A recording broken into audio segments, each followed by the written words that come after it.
La Nouvelle-Orléans. Sa gastronomie, ses bayous, sa musique jazz, ses couleurs, ses fêtes. Une ville populaire et chaude, une ville typique du sud des États-Unis, avec son atmosphère épicée, bien particulière. À la croisée des langues et des cultures, berceau de toute une fantasmagorie, la cité célèbre pour son fleuve et son Mardi Gras fascine depuis toujours.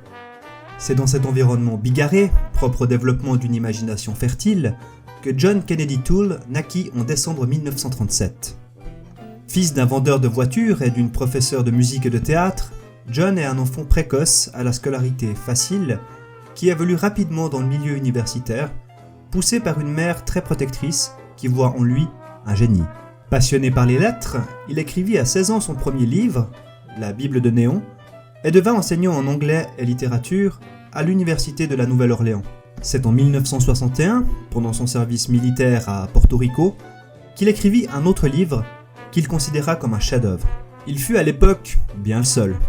De retour dans sa ville natale, John Kennedy Toole tente de faire publier son manuscrit. C'est alors que commence son destin maudit. Personne ne veut le publier. Pourtant, le jeune homme ne s'épargne aucun effort, remaniant le texte, toquant à toutes les portes, en vain. Après des années de lutte, et suite à une dispute avec sa mère avec laquelle il n'a jamais cessé de vivre, il disparaît plusieurs semaines au début de l'année 1969. Le 26 mars, on retrouvera sa voiture au bord du Mississippi. À l'intérieur, le corps de John Kennedy Toole. De guerre lasse, l'écrivain s'est suicidé. Il avait 31 ans. Une personne, une seule, n'a jamais cessé de croire dans le génie du jeune homme. Sa mère, Thelma Toole. Suite au décès de son fils, elle découvre dans sa chambre un manuscrit. Après l'avoir lu, elle contacte divers écrivains et éditeurs, en vain. Mais Thelma est du genre tenace, extrêmement tenace, et elle ne lâche pas l'affaire. Elle se met à harceler Walter Percy, un écrivain et enseignant à l'université de la Nouvelle-Orléans, afin qu'il lise le manuscrit. Il refuse encore, mais finalement, vaincu, il accepte d'y jeter un œil.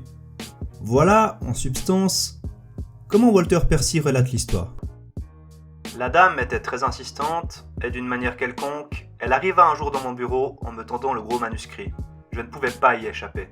Il n'y avait plus qu'un espoir, c'est que je pourrais lire quelques pages et les trouver suffisamment mauvaises pour arrêter en toute conscience. En général, je fais ça. Le premier paragraphe suffit souvent. Ma hantise était que ce premier paragraphe ne soit pas suffisamment mauvais, ou soit même assez bon, pour que je sois obligé de continuer à lire. En l'occurrence, j'ai continué à lire. D'abord avec le désagréable sentiment que ce n'était pas assez mauvais pour arrêter, ensuite avec une pointe d'intérêt, puis avec un enthousiasme grandissant et finalement de l'incrédulité. Je ne pouvais pas concevoir que ce soit si bon.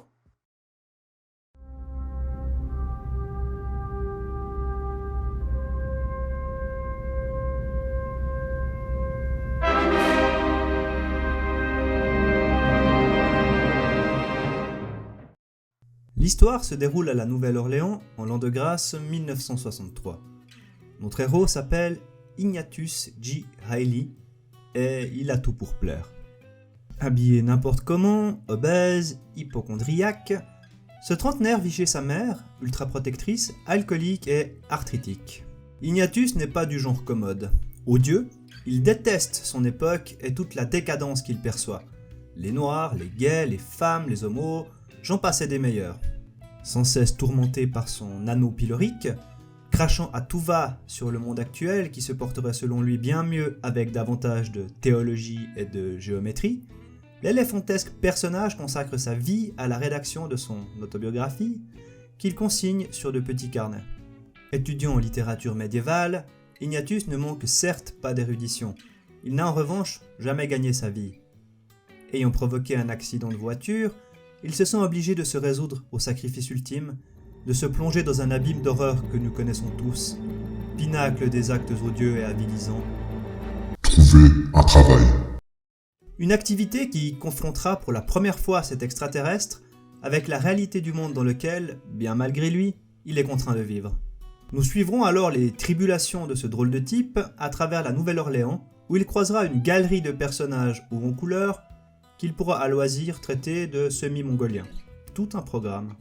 Initialement publié en 1980 à 2500 exemplaires, sous l'impulsion de Walter Percy, le livre récolte dès l'année suivante le très prestigieux prix Pulitzer du roman, récompense la plus importante de la littérature américaine. Le succès est foudroyant. L'ouvrage se verra traduit en 18 langues et vendu au final à près de 2 millions d'exemplaires. Il est aujourd'hui considéré comme un grand classique de la comédie et de la littérature américaine moderne, tout court.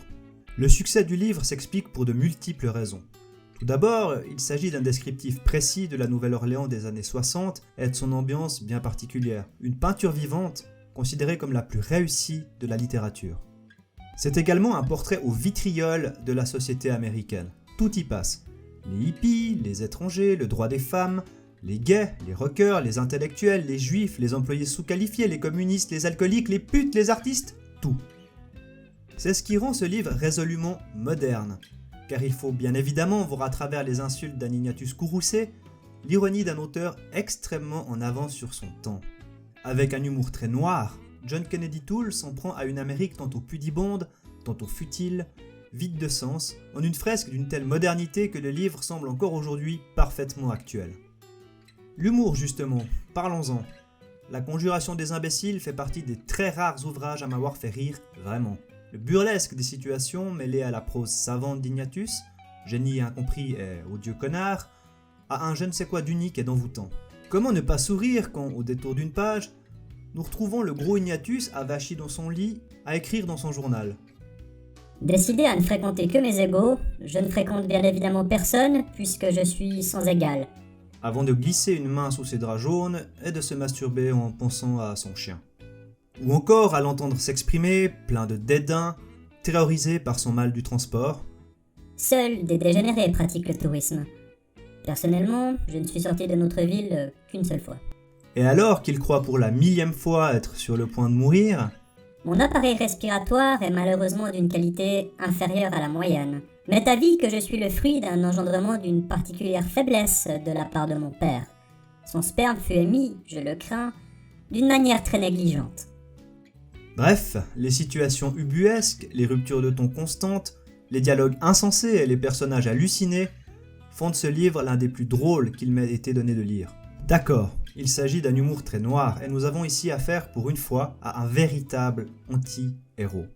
Car Ignatius ne se rachète jamais. Certes, il est brillant, génial même sans doute, mais il est si totalement inadapté à la vie en société que cela le rend proprement odieux. Il est rare, en littérature comme au cinéma, d'avoir affaire à un personnage principal aussi radicalement con. C'est pourtant ça, entre autres, qui rend cet ouvrage unique et indispensable. À mon avis, La Conjuration des imbéciles est un livre clivant. On adore ou on déteste. L'histoire est linéaire et avec 400 pages, le livre n'est ma foi pas si long. Mais c'est à mon sens un bouquin d'une difficulté moyenne. En effet, le style est affirmé. Nous avons parfois droit à un vocabulaire pointu, presque précieux, lorsqu'Ignatius s'exprime dans de très longues phrases. Le vocabulaire est parfois soutenu, et si le propos est en surface plutôt simple, on pourrait parfois être un peu largué face à la science d'Ignatius.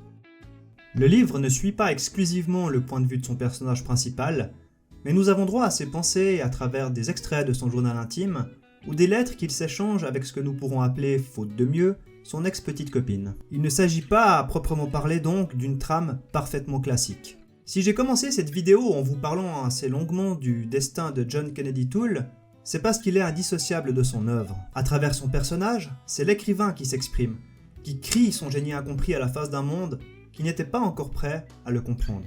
Ironiquement, la mort tragique de l'écrivain a donné à La Conjuration des imbéciles le statut de livre maudit, et a sans doute participé grandement à son succès.